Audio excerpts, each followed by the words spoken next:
बाबा माजरत, बैरून मुल्क से मेहमान आए हैं, मैं रिसीव कर लूं? ठीक है।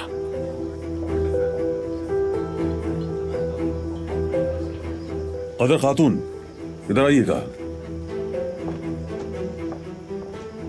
जी कुदरत साहब। दिलान के सर में दर्द है, जाके उसे सर के दर्द की दवा दीजिए ताकि वो खुद को संभाल ले और नीचे आ जाए। वो बारान की बीवी है, उसे आज रात यहाँ पर होना चाहिए। आज की तकरीब अहम है, इस तकरीब में उन दोनों को साथ होना चाहिए और ये बहुत जरूरी भी है। ठीक है, मैं समझ गई, अभी जाती हूँ उसके पास।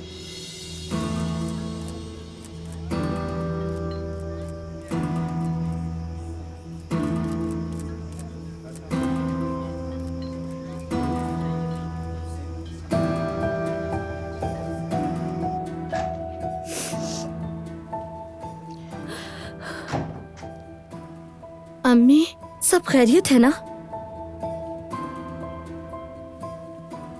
कुदरत साहब ने इन्हें नीचे बुलाया है। जाहिर है जो कुछ हुआ उन्हें कोई खबर नहीं है, इसलिए वो चाहते हैं कि ग्रुप फोटो में ये मोहतरमा भी नजर आए। देर मत करना।